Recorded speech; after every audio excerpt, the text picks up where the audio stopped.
right is the Mississippi River, off that way. Off to your left is Lake Pontchartrain, way down there where you see those bridges standing up. And as we go through this little narrow pathway, I want you to look to your left. You're going to see the locks that I referred to. A lot of barges pass through here. There's one on the right. Oh, nothing in there now, but you can see the different levels of the water. So it's a very important waterway, and they definitely are thinking studio. I was here about 12 days after the storm. That doesn't even begin to resemble what it looked like. The roof was just about gone. The water was way up past FD, that's two initials. He and his wife, two stubborn little bunny rabbits, they would not leave, they would not evacuate. So they ended up on the roof. He was almost 80 years old. One of his neighbors came by in a boat, picked him up off the roof, and his wife, and took them to the Superdome where they picked him up. So he lived with them for a couple of months, and then he finally got back to New Orleans, began to renovate his house, which it's never looked better. This is just amazing how beautiful it looks, because I can't even tell you, it looked like just a hovel of bricks after the storm. And he's now living on the West Bank. He's not living in his house for the first time in ever. So he's still around, he still performs occasionally. But this is the neighborhood that was so devastated. The house next to it looks wonderful. They propped the roof back up. It was touching the ground after Katrina. And you're going to see some of these signs. See gas off, and these, here's on the right, you see the X. All of those, all that means something. Look on the left. Nobody ever did anything with that. The mold was amazing. You could not take a deep breath without coughing. And many people, they wanted to get home, you know. They said, oh, I'm going home. The water's gone, I'm going home. Mistake, because they began to get terrible respiratory problems. The government came in with like over 200,000 trailers, and they were brand new at that point. People were just clawing to have a trailer to live in, because they were living either beneath, in a car, or on a lean-to or something like that. Just go straight and then left on, you know, on Clay. Interesting places. Now they moved the boathouse on the left. This used to be no, here it is right over here.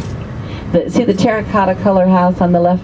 That's a boathouse, because see the bottom of the foundation? If it gets flooded, that house can float away like a boat. And look on the right, see they're all raised, they're all solar heating.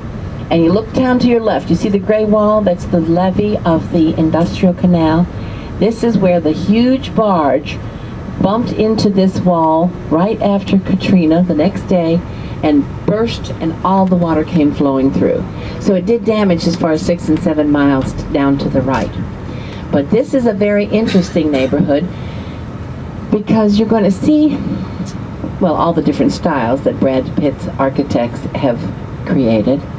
And I'm going to show you a very interesting house. Boy, this place is changing every day. When I come down here, it looks so different every day. But there's a man by the name of Mr. Green. He had his grandmother, his two, he actually lived through it. Now directly ahead of you, you see all kinds of devastation. Any place you see an empty lot was a home. There were no empty lots in here pre-Katrina. Down to your left, here's more of Brad Pitt's Make It Right Village. He's going to build over 100. Right now he's got like 20 built. So they've got some work ahead of them. But this is not an easy thing, because, you know, the sewer situation was brutal. They had no water supply here for a long time. And when they finally turned on the water, it was like a fountain. There were so many leaks in it. You see the water was up to the top of the wall. And right about where you see all that paint, that's where it breached.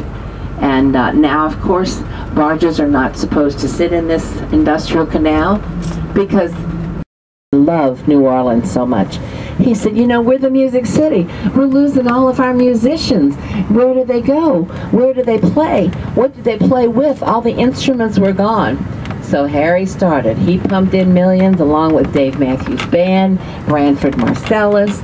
People I can't even tell you pumped in. As long as just about a year ago, 60 bodies were never claimed.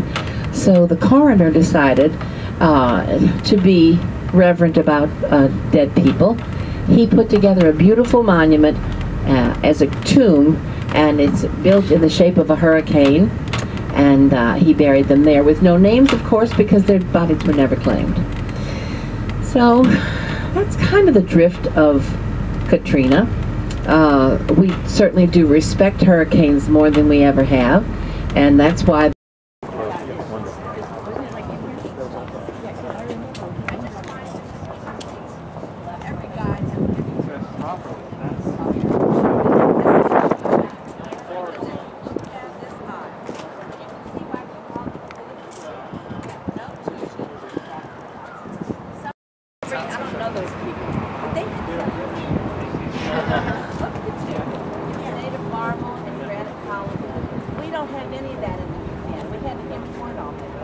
so that tells you, but if you stand still long enough,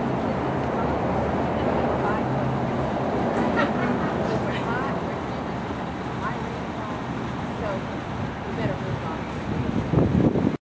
Corner that just happened. No plan, it just evolved that way.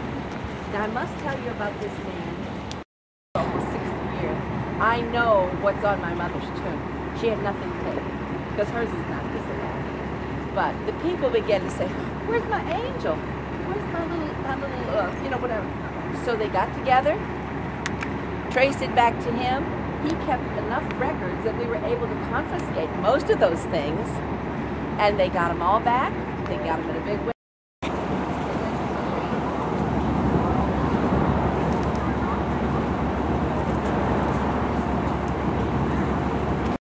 Corner that just happened. No plan, it just evolved that way.